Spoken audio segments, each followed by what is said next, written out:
There is a 4-thread safety stitch wide and narrow, stitch number 4 and 5, that I want to show you how it is set up to be used. So it's going to have the chain stitch on the outside here, and you're going to use you might say the overlock is set up for a 2-thread overlock. So you're not using very much thread in the overlock. It almost looks like a flat lock, but it's not. It doesn't actually open up at that point. It's actually just a chain stitch and an overlock all at once. So 2 threads for the chain stitch, 2 threads for the overlock, 2 plus 2 equals 4, and it is a nice setup here. So let's do the 4-thread safety stitch wide, so stitch number 4. Now I already have the needle in, or the 2 needles we're going to be using, but I still need to kind of reset up my threads accordingly.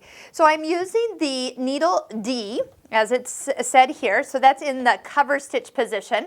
That also means I am using the cover stitch looper. So I do have a purple thread going down and through the purple area. I am going to use the lower looper, so the blue thread is engaged here, but I'm going to remove the upper looper. Now once you remove the upper looper, I'm just going to pull it out just as far as I need to have it kind of removed, you are going to engage the 2-thread converter. So if we go to information here, and for the setup, it is going to show you that 2-thread converter. Now that is the part right here. It's that little kind of section, and I don't want to catch my lower looper in here, so I'm going to just kind of flip it out from where it's going to get caught. All right, almost. Tweezers, not scissors. There we go. Just kind of get it on the outside. So we're going to take our 2-thread converter, lift up on this white button, and that is going to lower it down. It's going to make the serger think now that there is thread in the upper looper when there's actually not. So when it comes up, it will catch with the needle that we have in the serger section. So when we go out of information, I have the needle A is in, so that is actually our red thread. And then our cover stitch needle is our yellow one. So that's how we're going to set up all of this at once. So we're going to go ahead. I'm going to just do it on a single layer, just make sure I'm where I'm supposed to be. It's going to switch over. Good. So we talked about that there was a wide version, which is this one here, and a narrow version. All right.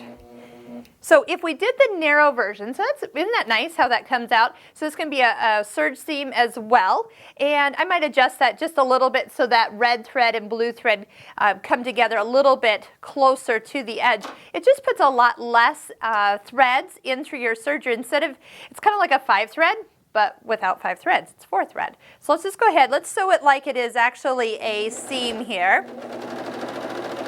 And then if I was going to adjust it, let's see here, I saw the red was a little tight, or the blue is a little loose. So let's go ahead and loosen the red a little and tighten the blue a little bit. We'll see what I can pull over the edge. I like that I can actually change this while I'm serging here.